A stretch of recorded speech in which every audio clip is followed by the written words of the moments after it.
It's been an adventure. And now, as an administrator, as a teacher, and I also work as a consultant with a couple different schools, it's just been so exciting to see the diversity of programs and what exists out there, but also how the strongest programs don't look the same, but are really solid on the principles. If a student were to hand something in to me written by AI, it would be obvious. I've actually had students in the past in front of me kind of like, okay, well, I'll test that. They've plugged in the different things I've given them. And AI says, I'm sorry, I can't generate that because that requires additional information that I don't have.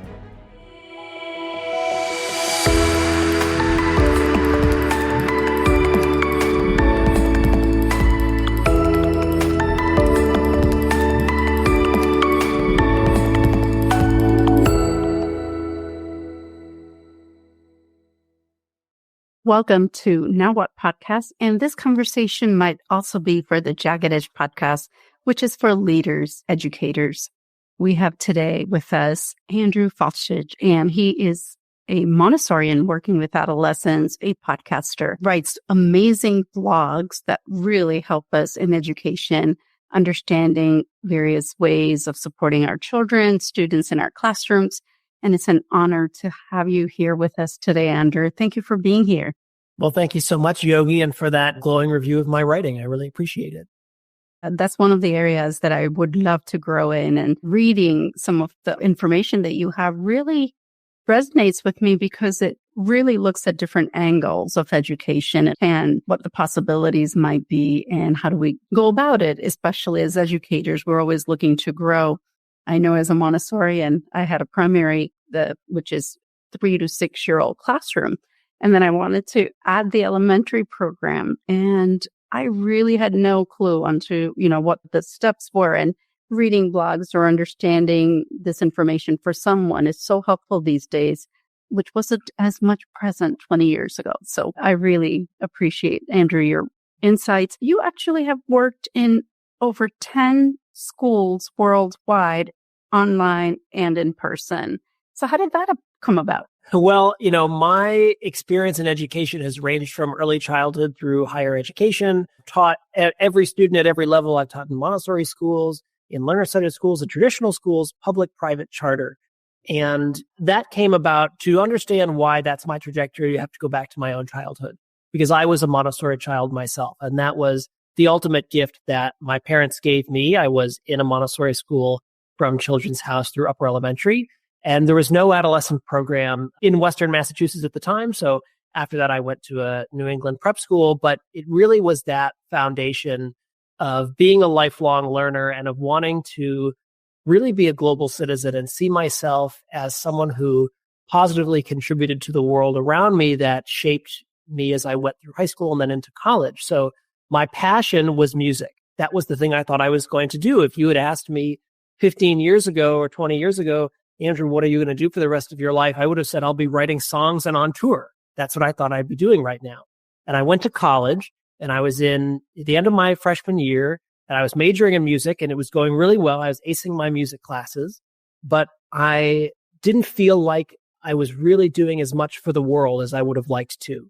And so I was pushed to take a cultural anthropology class, which of course, Dr. Montessori herself was an anthropologist. And it totally changed my view of the world. And at that time, I had dipped my toe into education because when I was in high school, I was part of a service learning program where we taught English in rural schools in Yunnan province, China.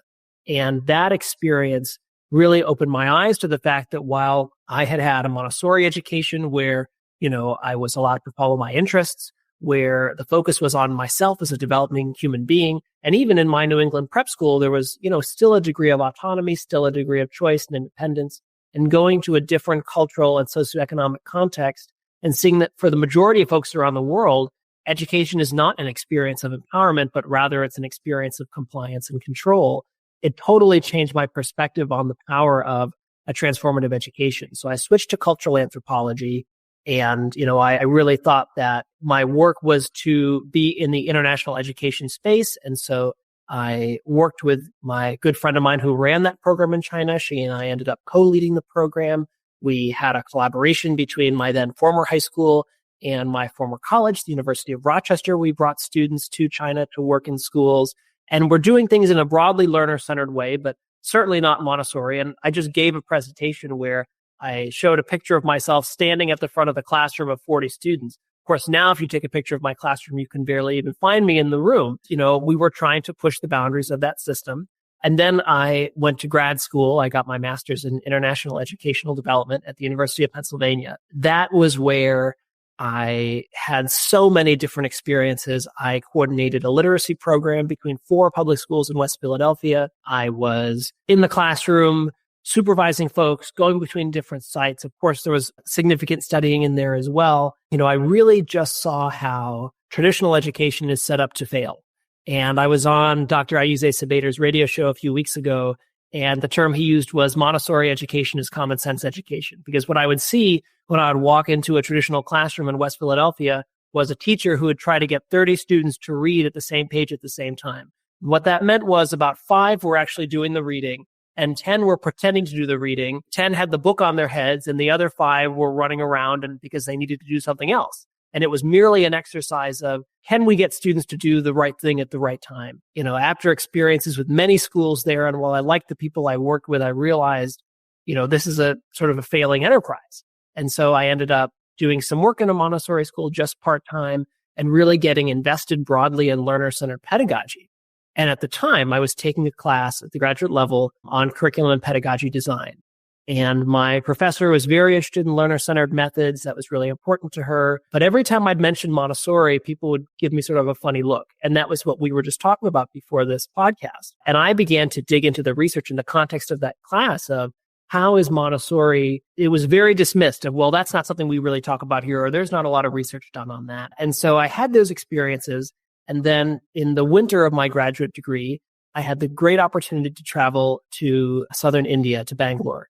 And I was there with a research team, and we weren't studying education. We were studying microfinance and women's empowerment. But the professor I was with said, well, Andrew, I know that you're studying education, so let's go visit 2 schools. And we had the ultimate juxtaposition of a day. So we started the day at Nite University, which was the #1 graduate school of engineering in the state of Karnataka. And we had a meeting with the admissions director. And unprompted, in her overview to us about the education system, she said, 75% of our graduates are unemployable.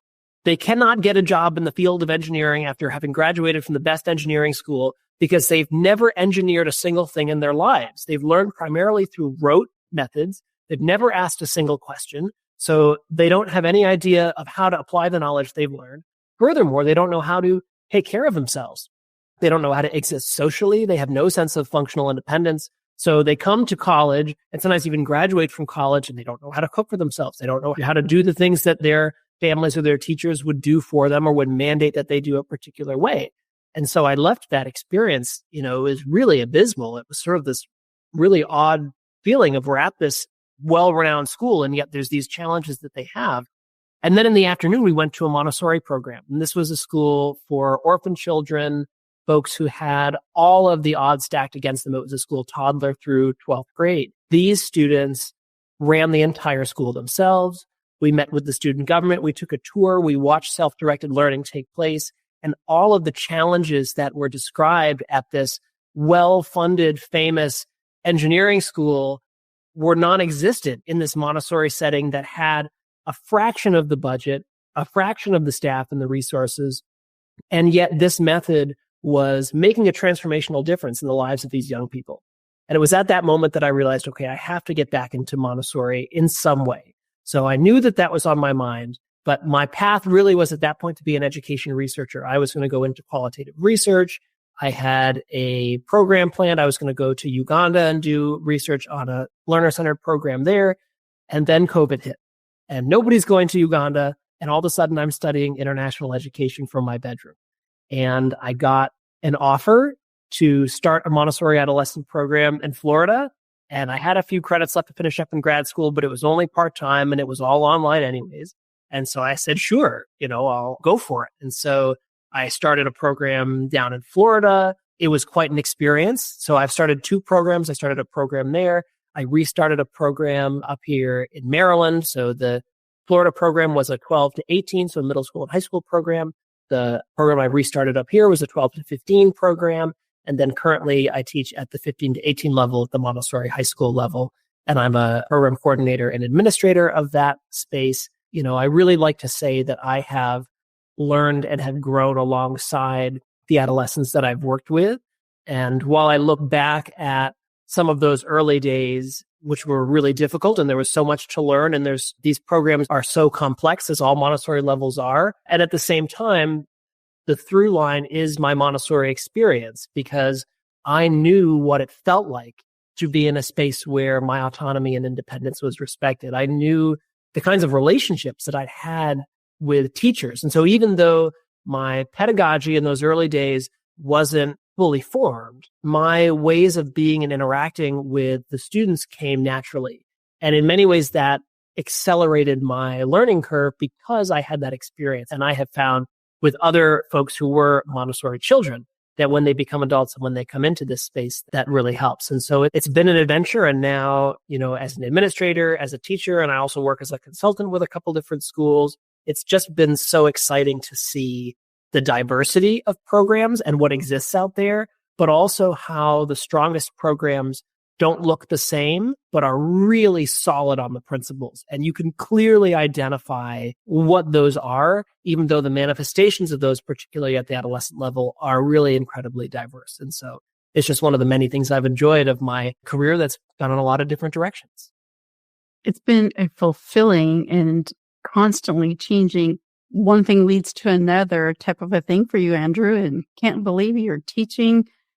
You founded 2 different programs and each day making a difference in the lives of children. I know my journey was through my children and educating, and I was super disappointed that I couldn't get past elementary program, only because the mindset around Montessori often. So let's talk about Montessori principles and how do they meet today's educational needs? And you work for both, so you probably have the best answer.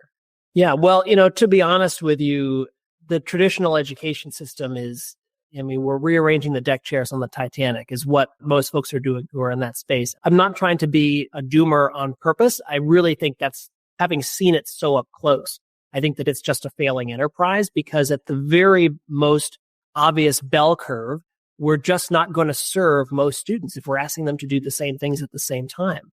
And, what Montessori requires is, for it to be more widespread and for it to be part of our mainstream education, I really think it's for a shift in perspective about what the purpose of education is. And I think that's why it's been so hard for Montessori education to break through to the mainstream. And it doesn't mean that there aren't great public Montessori programs, and there are. I'm really lucky in the Washington, D.C. area. There's at least 4 off the top of my head public Montessori schools that are in this area that have been longstanding, that have been around for a while, and that, in many ways have been fighting the good fight. But we exist in a system that wants to focus only on outcomes. And we want to commodify or discretely measure what all of the minute outcomes are and put all of the emphasis on that. But the reality is, in a Montessori education, in a Montessori program, it's true that our academic success, in my experience and in what I've seen in other programs, is higher than what you'd get in a traditional system. But that's not our goal. Our goal is positive human development. And that's a key frame, because if our goal is high academics, we're not going to do the things that support positive development. We're not going to give that student that needs time and space before they come to a lesson, that time and space, because we're going to say, you need to be on track to meet this goal and you need to come to this thing now because our academics is the purpose. And so I think that what we really need to do, as people nowadays are calling it to question more and more the traditional system of education, is help them see that the purpose of what we're doing is not the acquisition of content. In fact, there was a study, I can't cite it off the top of my head, but the takeaway was they looked at what folks remembered from their high school U.S. history class 10 years later. And they remembered less than 10% of the information that they'd learned. So schooling isn't about giving information. Schooling's about positive human development. And when we foster positive human development, we prepare a young person for life. When we prepare them for life, we prepare them for everything, not just college, not just a career, but for all of the different pathways out there. And, to me, the biggest advertisement for Montessori is actually the other swing of the pendulum, because when we look at schools that we might call no excuses charter schools that say we're going to focus on these academic outcomes to the exclusion of all else, they might say things like, well, our students are going to college in very high numbers. And that's true. But students who go to no excuses charter schools are also the most likely to drop out of college. Why? Because they've never built any sense of independence. They've never had any autonomy and choice over their own learning. And so they've been pressure cooked to this point of college. And then they're saying, well, now what? They have no idea how to find their sense of purpose. They don't have a sense of self. To me, we need to push Montessori as much into the mainstream, but we also have to shift the mainstream to meet Montessori, because really we're looking at a sinking ship. So I think it comes from the misconceptions about Montessori education. Many folks, when I talk about it and say, hey, I'm a Montessorian, well, what is Montessori? What is Montessori, Andrew? And, what you taught both the traditional and public and charter and Montessori. What are the distinctions maybe that could help people understand a little bit more about Montessori? We do need to speak about what is Montessori education. Mm-hmm. Well, it's a great question. And I'll start with two of my favorite misconceptions. And one of them is, well, you just let kids do whatever they want all day. I hear that all the time. So it's this assumption that if we're not dictating every moment of a child's day, that means that they can sort of do whatever they want. The key thing with Montessori that, of course, as a guide and as a head of school, is we talk about this concept of freedom within structure. And so if we provide unlimited freedom for the young person, that's not going to be the most productive environment for them. But the goal is not that the teacher shares information, but that we prepare an environment that invites that young person to work in some capacity, whether that's intellectual work, whether that's mental work, or whether that's physical work, whatever that might be.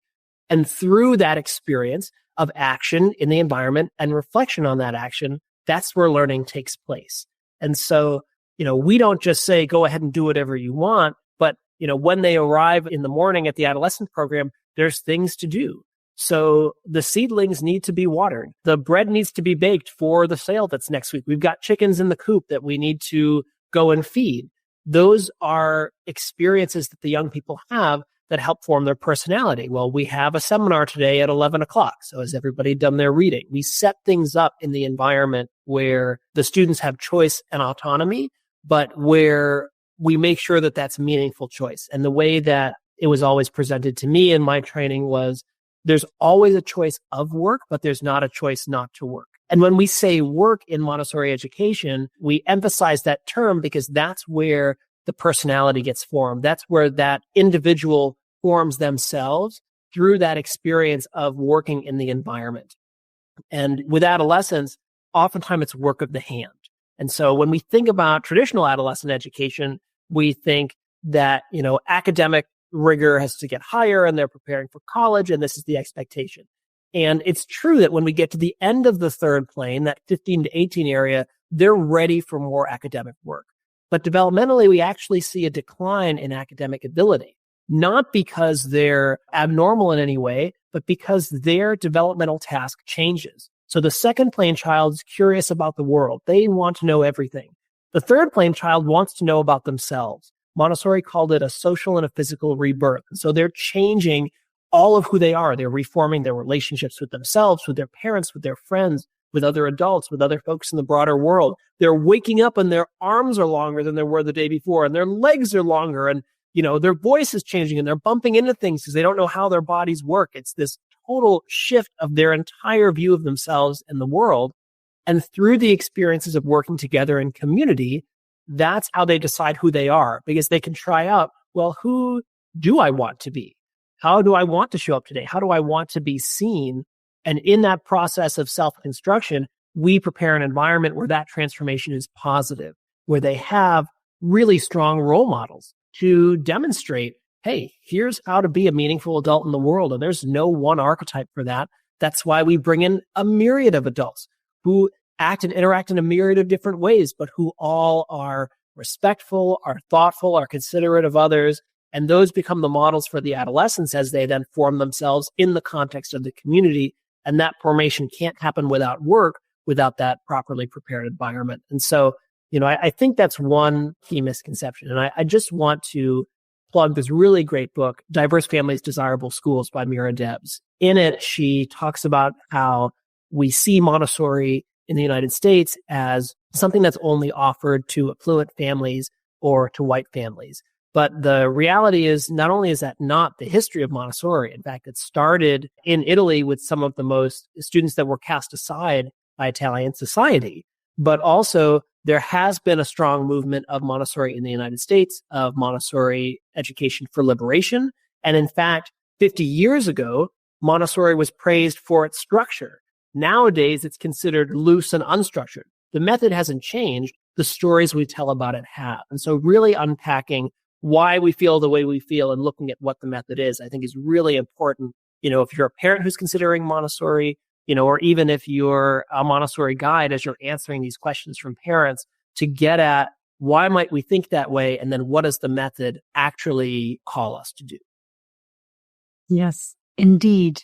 Questioning and supporting observation is one of the things that I always tell the parents. Come and observe our schools, our programs, our classrooms, and see the purpose behind the movement that we notice. So now often there is a misconception also about when children move from one program to another, because it's like, the one that graduates early is the smartest, in misconception in some cultures and some areas. So let's look at transitioning. Often we have transitioning that takes place from a toddler program to the primary program, and primary program is for students between 3 and 6.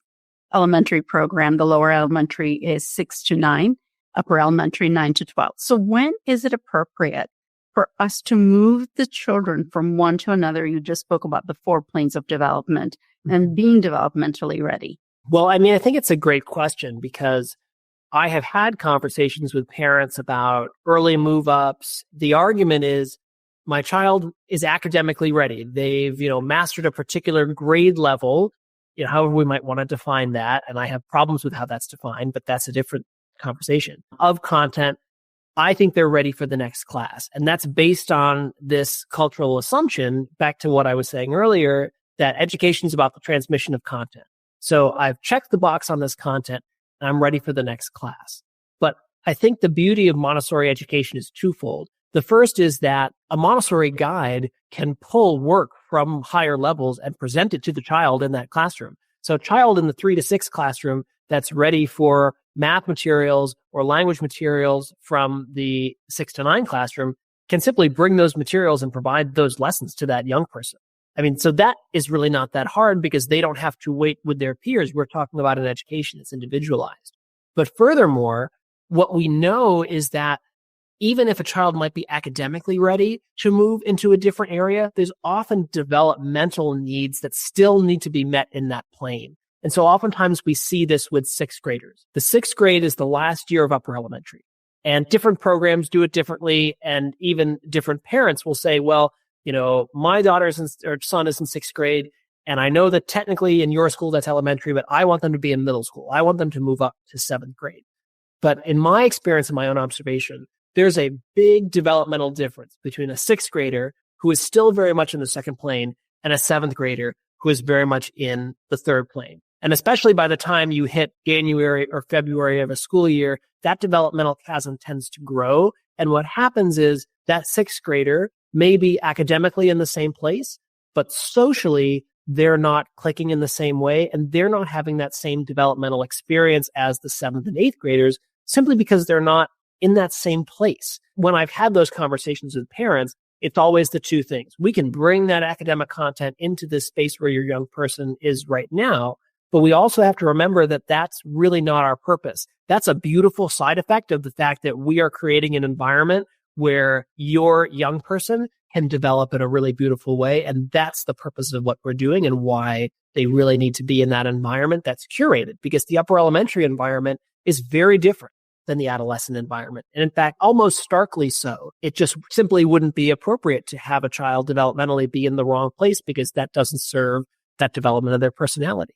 Speaking of developmental readiness and personality, in many states, we're pushing for children to begin schooling earlier and earlier in the traditional programs. When we look at this, and I'm just going to talk about this for a second because it's really, really big for me. When we have a 4-year-old starting a school, and we have educators who did not have but K through 12 schools, and now we're adding these young programs, we're not looking at the play structures that are appropriate, the developmental readiness for that student, along with the teachers who are prepared, trained adults to support these young individuals. It doesn't make sense to me to have someone who is trained for K through 12, not truly understanding the birth to 6, and we're educating them within this group, and then we're transitioning them each year or keeping them with their other peer groups for a year.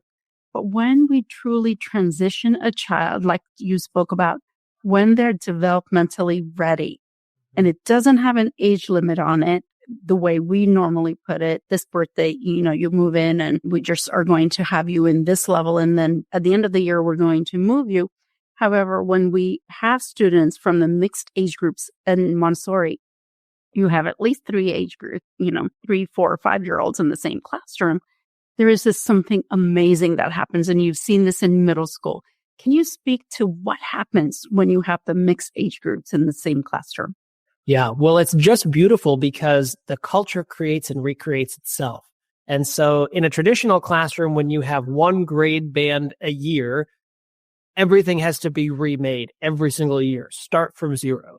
In a Montessori classroom with a 3-year cycle with mixed age groups, the older students take the lead as the culture creators and as the culture preservers. And so they are the ones who invite and initiate the younger students not only into the ways of being of how do we interact in this space, but what are the systems that keep the classroom running? What are the types of independence that we expect you to have? How can we help you get there?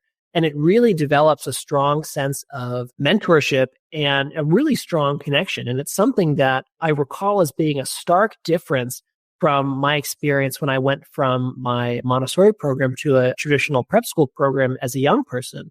Because when I was in upper elementary, I was friends with students in, 4th grade who were in my class and 5th grade who were in my class, but also with folks in lower elementary who were in 3rd grade and 2nd grade.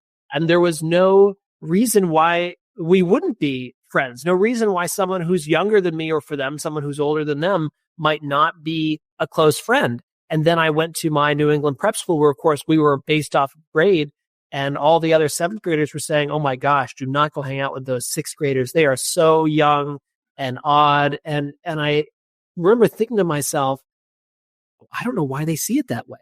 Like, that is just totally not my experience at all. And it creates for the environment and for the guide that ability to step back, to let that culture build, for the students to really build those strong relationships that if you're siloed off into your particular grade band, you don't get that experience. And in fact, what you often see is othering of students in other grades and a retreat from community. Whereas in Montessori, students step into community because they feel it as a responsibility that they're really glad to have.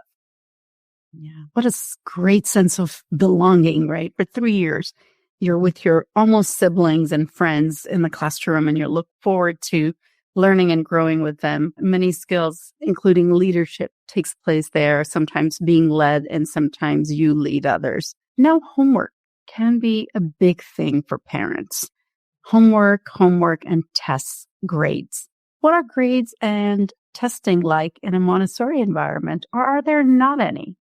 Well, that's a great question. First, I want to just dispel the idea that grades give any sort of picture of what a child is capable of doing. Grades and standardized exams, they don't. A grade is an absolutely subjective measure that is different from class to class, school to school, and brings the conversation away from the child and their abilities. The same thing with a standardized test. A standardized test tests how well a student can play the game of that particular exam on that particular day in that particular moment. It does not really in any way demonstrate what they know, the depth of their knowledge, et cetera. And so, I have seen schools that I've worked in and schools that I've worked with grapple with this in different ways. I think that as Montessorians, we have to do our job to keep the pressure of grades and tests away from students as much as possible. There are some programs, like I know public charter programs, that are required to give a grade, but even then, there's things we can do to diminish that. And so at the adolescent level, everything we do, all of our assessment, it's authentic assessment. So it's real work that they're doing across the environment. And that's how we as guides look and say, okay, what kinds of things are the students doing? What skills are they demonstrating? What concepts do they seem to be understanding through that work? So we're not giving a test. I'm not assigning a canned essay prompt. Students are writing advertisements for their microeconomy funds, or they're writing a paper based on something that they were really interested in seminar and they want to explore it further. Those are the kinds of things that we're looking for that come out of the students' interests. And then when we talk about evaluation, I think what's really important for us guides is to be aware of the external standards and then to be able to communicate what that is to the student and what those are to parents without putting really any emphasis on them at all. So I had an experience when I first became an adolescent guide, and I was told, you must demonstrate that what you're doing is connected to the Common Core State Standard because that's what we as a school use as our benchmark. And so if you go look at the Common Core State Standards for 7th grade, there are nearly 70 standards. And upon first glance, you might say, oh my gosh, how could I ever cover all of those in a year? Right? But when you actually look at them, you see they're so minute and so specific so as to only be measurable by a standardized exam. Because of course, the reason we have the Common Core State Standards is because the education monopoly got together and said, how can we solidify our hold on the curriculum and testing market? And that's what you have today. So when you actually look at those nearly 70 standards, you can distill them down to about 10 that actually relate to language development in the environment that can be assessed authentically by work students are doing. And then when you've got that list, and when I had that list and I started to observe, I started seeing those things everywhere. And I realized everything we're doing is connected to these outside standards that, I have to then show that we're doing. And it became really easy to say, yes, we are meeting these standards A1, but A2, that's the lowest common denominator. And every time I would do an audit of authentic student work, I would be blown away by not just by one student or two students, but across the board. Now, the work that students were doing was leaps and bounds more impressive than when I had taught in a traditional program, precisely because my focus wasn't academics, because my focus was human development. And even when we have conversations with parents, so I know what a lot of schools will do is they'll use a mastery scale. So, 1, 2, 3, 4, or, not developing, proficient, mastered. Well, I hate to break it to you, but that's just a grade with different language. And Alfie Kohn writes about that in the intro to the book Ungraded by Susan Bloom. And if you folks haven't read it, I highly recommend it. But I've had conversations with parents where they'll come in and they'll say, well, why did my son get a developing and not a progressing? And that's the same problem as a grade, is we're not actually talking about the work the student has done. And so every time I have those conversations with parents, I say, let's not talk about the letter. Let's look at the student's work. Let's take out their portfolio. Let's look at the growth. So look at this thing the student wrote in September, and this thing they wrote in October, and this thing they wrote in November. This is the growth that I've seen. These are the areas for improvement. Take a look at the science lab they did. Take a look at this other piece here. And that we always need to shift the focus back to the work. So, whatever we as adults have to do to report out, whatever we have to do to make sure that our students get accepted to the next step, we should do, but we shouldn't let that change what we're doing internally. And we should always make sure that even when we're having those external conversations, we're bringing it back to the work. We're talking about the student's holistic growth, and we're always contextualizing what we see. So if a student gets an exam score that is excellent, that's great. Let's still talk about their portfolio and look at evidence for that in their work. If a student gets an exam score that's not so great, let's look at their portfolio and contextualize the work that they've done. And that's really the key, I think, is that because we're holistic, because we're observing, because we have all these artifacts for authentic assessment, we as Montessorians have such a better grasp of what students can do and where they are. And we just have to make sure we communicate that to a world that, as of yet, still doesn't really value it the way that they should. So, Andrew, teachers are often challenged or placed between a rock and a hard place when it comes to parents and expectations. So it sounds like you have created a portfolio, and you probably maintain this portfolio for the duration of the student's time with you. So for other administrators and teachers, what steps should they take that would be helpful in having these conversations with their parents and not feel like they have to defend themselves in the education when the parents have questions about how well or not well they're doing in a Montessori program? Well, it's a great question because, I've worked with a lot of parents. I've never met a parent that didn't want the best for their child, no matter what. And oftentimes parents might be asking about one thing, but they might really be concerned about another. And so I think our task is to really understand why they might be asking what they're asking, because we might be providing the direct answer, but there's other concerns that they have that maybe they haven't even articulated for themselves. And so before I come to how I've had these conversations, I'll tell a story about my own family. So as I said, my parents sent me to a Montessori school. My mom is a professor of education. And so she had done all the research. It's why my parents sent me to Montessori school in the first place. There was no question in her mind that this was the best educational method to serve me as a whole human being. And they had a deep sense of fear of what if we're doing the wrong thing? Our son's not going to a traditional public school like all of our other friends' children. What if he doesn't grow up to have a fulfilled life because he doesn't have the same shared experiences as others? So despite the research, despite my mom's vast expertise, it still was a struggle for them. I think with parents, one of the things we have to do, particularly with adolescents, is to really ask them about their own experiences as young people. Tell me about what you experienced in middle school. What was that like for you? And every time I ask this question in a room full of parents and I ask, how many of you didn't like middle school? Most parents' hands go up.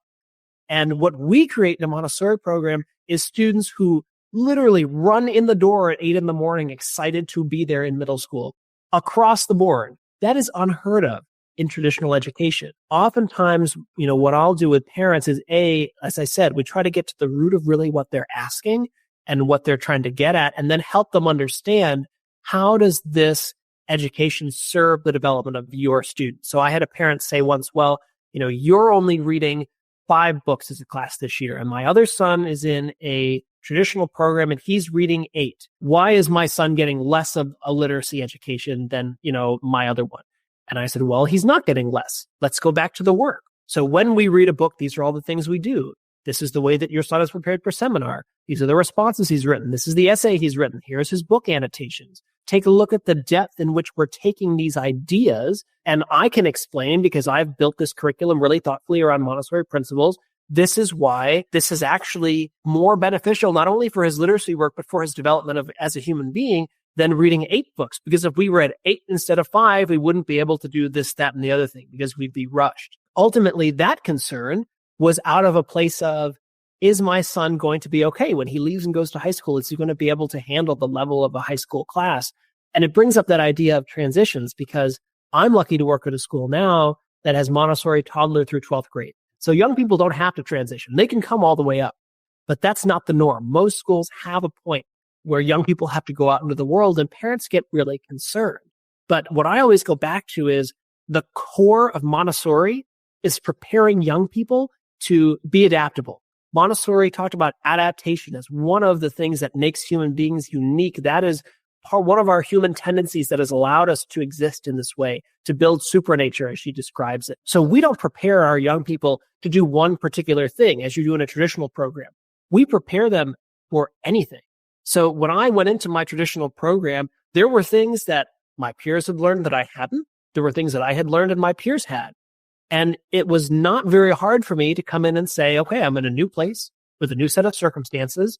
Let me find my way. Let me adapt. Other students who came from other environments really struggled with that. I've always had it like this, and I need to have it like this moving forward. And you don't find that with Montessori students. And I was just asked by a head of school that I'm working with. She said, what do Montessori adolescent students do when they graduate high school? Like, where do they all go? It took me a minute to think about this question, but my response was, they don't all go and do the same thing.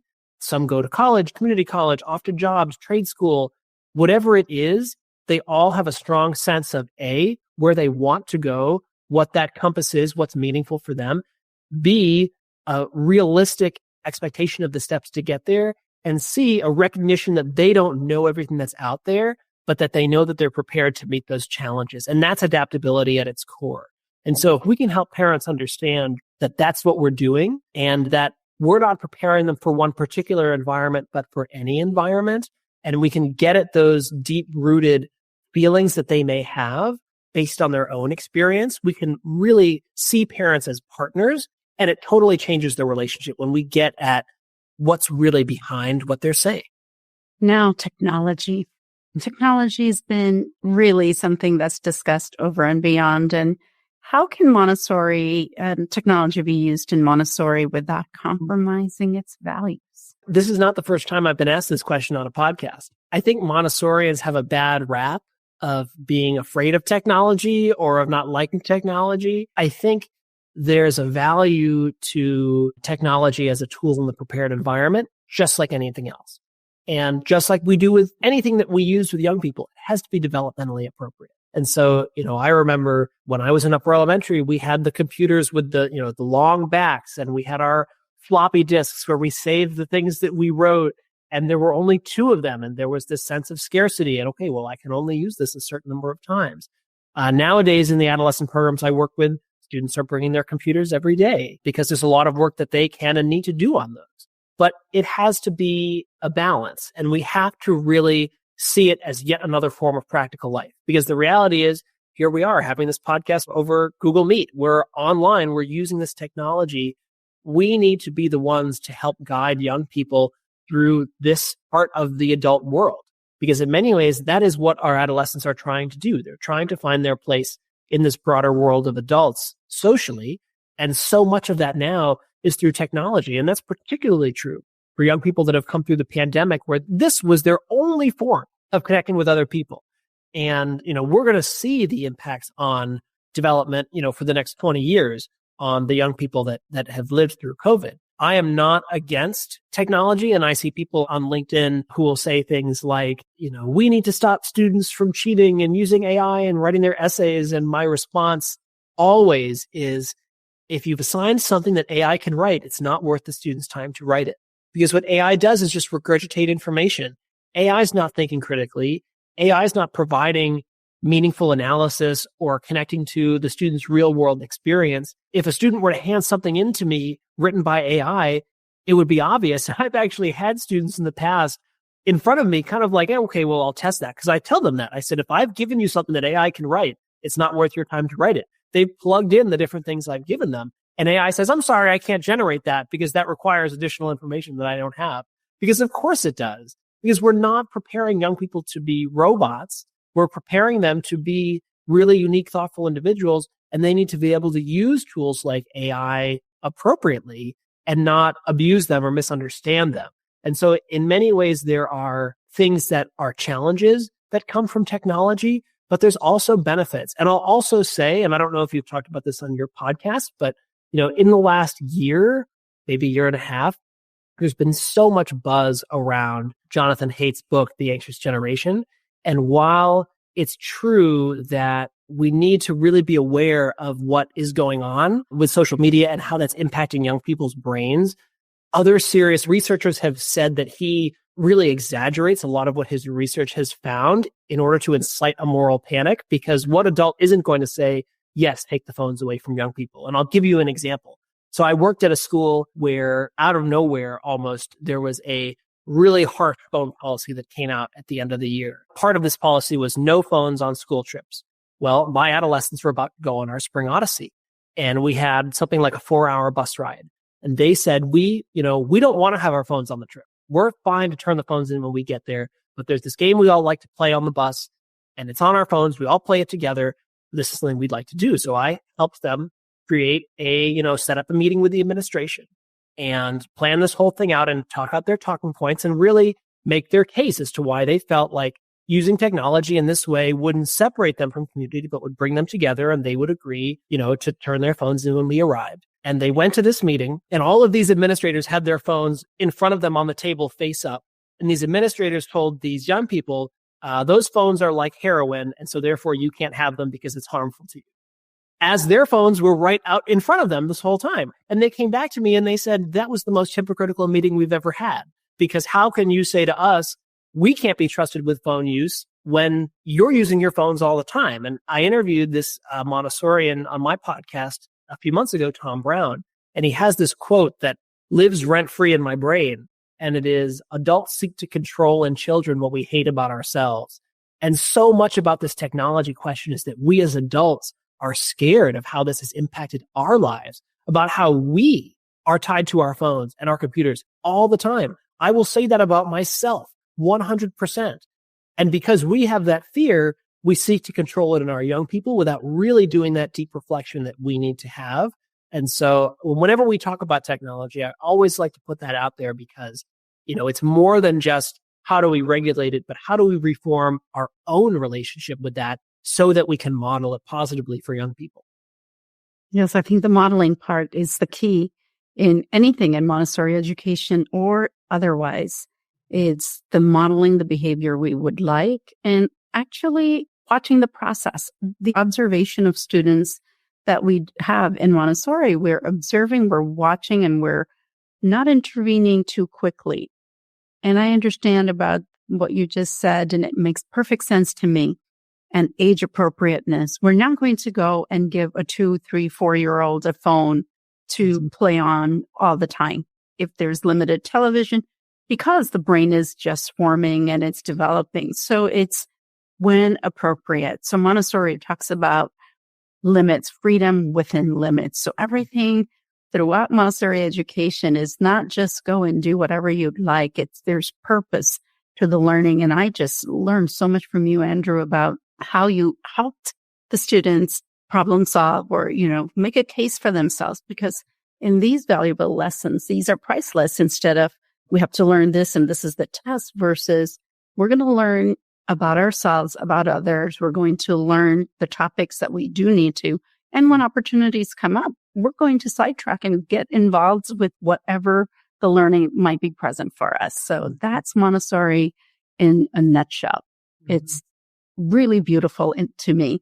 So you said you were, a student, got into Montessori or in traditional education as well. So how does this leadership, the leap into leadership, often we get into the administration portion. How do you balance leadership in Montessori principles and support your community at large? Well, it's a great question. And, I think that in many ways, we need to lead adults like we'd lead young people. And so we have to, my mantra with adolescents is they need time and space, and sometimes more time and space than we think we need. And so we have to be clear about our structures. We have to be clear about what we expect and what it looks like. And we have to give our folks, our team, time to try, to experiment, to try something new, to be in dialogue, and not be in a space where we're being punitive with our adults because we wouldn't be punitive with our young people, but to be in dialogue, to ask questions. As a leader, my goal is really to be as collaborative as possible, especially because I'm both an administrator and a guide. So I'm both teaching with the team and also leading the team at the same time. And so as much as I'm giving feedback, I'm always trying to ask for feedback of come and observe what I'm doing. How did you see that interaction that I had with those young people? Tell me what you saw from your perspective. And, a team works really well together when we're all observing not just the young people, but each other, and when we're all invested in our own growth. And I'm somebody who I really try to be the archetype of the lifelong learner. I, read educational theory for fun, believe it or not. I love writing, blogs and hosting podcasts and coming on podcasts like yours.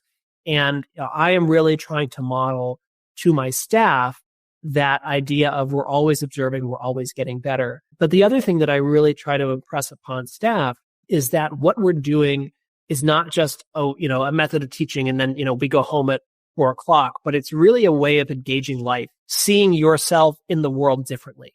And that's something that when I became an adolescent guide, I didn't expect to be transformed. I can say now I'm a fundamentally different person, having worked with students in a Montessori environment than I was before that, because the experiences were deep and they were meaningful. And Montessori talks about this idea of love in the prepared environment, that we feel a deep love for the young people that we're serving because this work is relational, because we're building a meaningful connection, because we're not just trying to give them information, we're planting seeds in their development, in their psyche, and watching them grow. And we're so invested in who they are. What I try to share with my staff is be open to those moments where you might be transformed. Be open to those conversations that might challenge you or push you, and lean into that. And, how am I changing my view of myself, of my work, of my young people?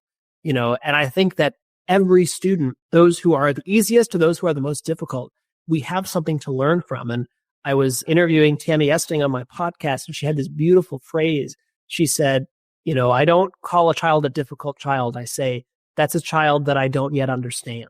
What a beautiful reframe of how we can really see every child as an opportunity, not only for us to grow as practitioners, but for us to transform. As a leader, I really try to lean into those things to encourage that environment of we are co-learners alongside the students. And when we're collaborative and when we're observing, that's when we're really modeling what we expect them to do. And that's when we can be the best with our students. And that doesn't mean that we're getting everything perfect, and precisely we're not. But it's also about how do we acknowledge when we're not. The amount of times when I've said to my adolescents, hey, that really didn't work. Here's why I did that. And let's try something else. Or even better, what do you think would work better? Just today, I was working with my students and we were trying to decide something together. They had all agreed they wanted to do an experiment. They wanted to write a work of creative fiction together as a class. But the way we were going about it wasn't working. And, one student was like, well, I just don't like this because we're not all engaged. And I said, okay, how could we all get engaged? Let's talk about it. And he gave this idea and I said, great, let's try it. And it ended up working. And so when we're flexible and able to open ourselves up to that feedback from ourselves, from our students, it changes the nature of the typical hierarchy of a school. And I'm not the administrator who's going to observe in a way to, not undermine, but in a way to evaluate, but in a way to support growth of students and of guides alike. Truly inspiring. It's just very horizontal. Well, respect for self and others are just very intertwined for you. So now looking at the future, what is the future of Montessori post-pandemic? It's a critical question, and I think a lot of people have different views on it. I wrote a blog post in May that I think was my most popular. It breaks down this phrase that I was told very early on in my career, and that was there are only two types of Montessori educators. There are those who want to do it the way that Montessori prescribed and stay faithful to the mission, and there are those who want to move it back to a traditional education. And what I've learned is that both of those positions are based in fear. The traditionalists are based in the fear that any change we make will move us toward traditional. So we must stay exactly where we are. We must do exactly as Montessori prescribed. Those who want to move back toward traditional are afraid that we're not meeting a particular need or we're not meeting an academic standard. So we need to pull things in from outside. And ultimately, those two are both false choices. And I think where I see myself, and it's why I found myself at the adolescent level, is I think we need to go beyond what Montessori wrote further toward human development, further toward human flourishing, further toward self-direction. When I go in and observe a Montessori classroom, I ask, how can we put more in the hands of young people? How can we bring the guide back further? What can we do to support more autonomy, more independence? And I think when that's our frame, we will really be able to push and evolve Montessori education for the future. And I understand the point of view of the people who want to hold on to it exactly as it is, because every school I've worked in, there's always those types of people who say, well, we need to pull in this practice or that practice because we're not meeting the standard, or no, it was written exactly this way and we must do it. I think we need to have the courage to say Montessori education has been around for over 100 years and we know how powerful it is. That shouldn't be a question to anybody anymore. Now the question is, how do we want to evolve it? Montessori wrote, her hope was that what she wrote would be just the first in a series of experiments and texts written about how we can push education further towards human development, further as an aid to life. And in many ways, we haven't done that as much as we could. And I'm hopeful that now in the 21st century, now that we're more connected than ever, but also in a moment where I believe we need Montessori education now more than ever, folks will have the courage to chart that third path and to be courageous in saying, how do we push this further, not to diminish Montessori's legacy, but to truly live it in the present moment and to meet her in the future, as we might say.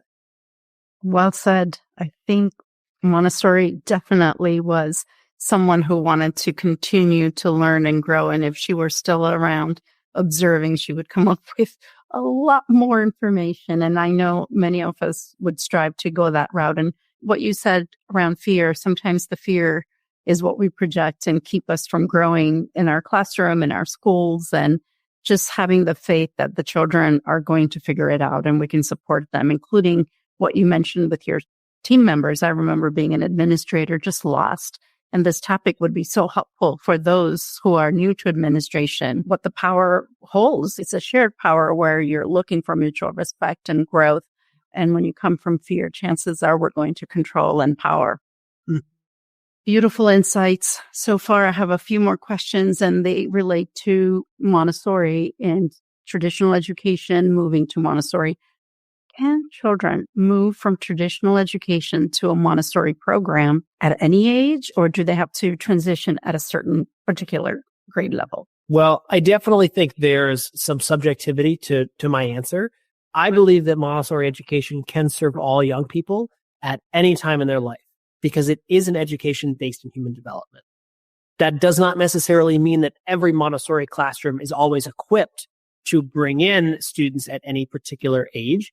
And so I think in many ways, it's really dependent on the school and the community. But what I will share is this, we have a lot more brain research on adolescence. The picture that I have in my mind is Montessori's bulb chart, which shows that adolescence and birth are these periods of rapid brain growth and change. And of course, we see that now with modern brain science research.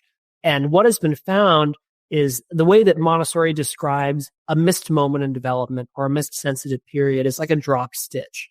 And so it's not that a young person's life is forever doomed if they miss a moment of human development, but it is something that they'll need to go back and attend to later. What researchers have found is that adolescence, because the brain is changing so rapidly, that is the time for them to come into a new environment and to address those developmental periods that they may have missed. In particular, what I've seen with adolescents who come in from outside Montessori is there's a real need to develop that functional independence. So we developed that in Montessori in the children's house. So from ages 0 to 6, that's where the children are learning to cook and to clean and what are all the things that they need to do to take care of themselves. Oftentimes, young people not in a Montessori environment don't have that experience. But in adolescence, that's that ripe time because the brain is changing so much anyways to reform and revisit and really can help support young people in going back to what they need at that time. So I'm definitely an advocate for adolescent programs, bringing in folks from non-Montessori school. There is actually a public charter adolescent program here in Washington, D.C., Sojourner Truth Public Montessori Charter School, and they are just an adolescent program. And so they don't have a school that precedes them all the way up through 6th grade. They bring in all of their students at the adolescent plane. And so I think they're a great example of how if we're going to bring in students to adolescence, in my view, this is one of the ideal times because we're taking advantage of the fact that the brain is changing and growing so much. Thank you, Andrew. I think many parents after pandemic and various gaps there are, I think Montessori can be one of the support aid to life to the children who are continuing to learn, and may there be a gap in learning for the few years with the mixed age groups. Of course, I'm biased about Montessori, and I think Montessori program can benefit anyone, including adults, because I remember taking my training and I learned so much about myself and about different aspects of learning. So I hope more folks are interested in becoming Montessori guides. If you love children, becoming a Montessori guide can really change the trajectory for other children who will be in your care. And what are some of the exciting projects that you're working on? Well, I'm doing a lot of different things. And so sometimes people ask when I sleep, and I promise I do sleep. So I am so excited this year to have started an organization called Developing Education. And I co-founded that with my good friend and colleague, Kelly Janellis. And we have 3 ventures that we're sort of working on at this moment, 3 different areas where we're trying to support this education for human development globally. So the first is Breaking the Paradigm. That's my blog and podcast. I host it on Substack. It has been so inspiring to really hear from folks around the world to get different perspectives on Montessori education. And I started that because I would have conversations with mentors, with colleagues, with folks at conferences, and I'd go, gosh, I wish I had a microphone in the middle of this conversation because other people might benefit from what I'm learning. And that has really grown and explored. So definitely check us out on Substack. One of the other things we're doing under the banner of what's called First Intention is we're supporting Montessori adolescent guides, specifically with what Montessori called psychic formation. And so that's math, language, and moral education. And we pull those out for support because oftentimes what I have found is that Montessori adolescent programs have so much to focus on that sometimes when we're focusing on the big things, we import parts of our pedagogy from traditional education because we're too busy thinking about other things. And language and math are two of those areas where a lot of the true Montessori nature and the constructivist nature of the work sometimes fall to the wayside. And so we're working to support schools to say, how do we reconnect that pedagogy with human development? How do we discard the 5-paragraph essay and rubrics and, evaluative assessments and grades on our writing and our math for really authentic ways of dialogue and learning and seeing math and language as symbol systems that humans have used to understand the world around them and to construct their personality. We often see math and language as the place where students are most turned off of school. And yet when we connect those things with human development, they get so excited and engaged. So that's one other area. And the third is the Enlightened Educator Project. And so I've been so lucky to give presentations at a number of conferences this fall, talking about how we can build mindfulness and resiliency as educators. Post-COVID, education's gotten harder. That's the only way I can describe it. Every time I've given a talk through the Enlightened Educator Project, the room has been packed. And in fact, I'm giving 2 workshops on this topic at the Utah Montessori Conference in January. So folks are going to be there. Feel free to stop by. It has really demonstrated to me that there's a need for helping educators work through, how do we build resiliency? How do we have those tough conversations? How do we take care of ourselves so that we can have longevity in this work? And of course, Montessori called that spiritual development. So that's just a smattering of the many things we're doing. And if you're an adolescent guide, we are very shortly going to be putting out a resource bank of materials and curricular resources, et cetera, for adolescent programs. And we're building a database for that, and it will be entirely free and accessible for folks. So definitely check us out there. That's firstintention.org. So just one of the many things that I'm doing that, my role or my goal, honestly, is to find ways to share my expertise with the broader Montessori community and to help this community grow. And those are just some of the ways that I've been doing that. So thank you for asking the question. Andrew, thank you for your contribution to Montessorians, for new parents, for learners. I mean, the resource library alone would be so valuable, and you continue to encourage and support others who are maybe new to adolescent program or Montessori, and your writing is definitely something that I look forward to always taking a look at on Substack. So thank you for that. Any final words that you might have about Montessori for those who might not yet be interested in Montessori and those who might want to find some resources to learn more about Montessori? I think that if I were to encapsulate, some people say, why are you they might use the word obsessed with Montessori education? I would say that Montessori is a humanizing pedagogy.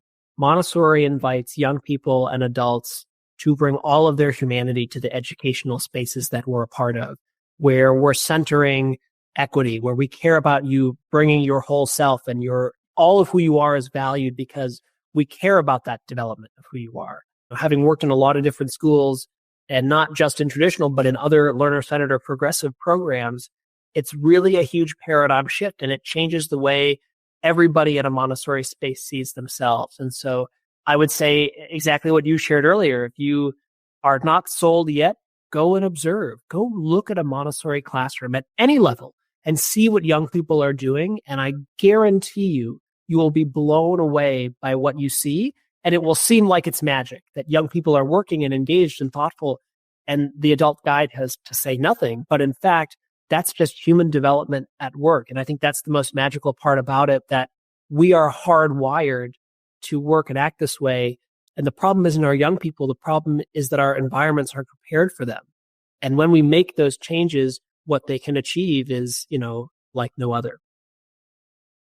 Thank you so much for that. And I'd like to just put a message out there for any listener who might be making laws or writing bills, assembly members, senators, congressmen, anyone who wants to learn more about Montessori, reach out to one of our schools and let's work together we all want the same thing. We want education for all, and we want children to learn, enjoy what they're learning, and that will invite them to continue to grow in a meaningful way. Thank you, Andrew, for your wisdom, for your outstanding way of articulating what Montessori is. It encapsulates all of my thoughts in such a profound way. I'm grateful to you for being on this podcast and sharing your wisdom. It was really encouraging, and I hope that you will check out Andrew's website. He's definitely on LinkedIn. That's where I follow him. This podcast will be in various little clips, larger clips, audio podcasts, and videos. So if you like the content of this podcast, don't forget to follow and let us know what other topics you might be interested in.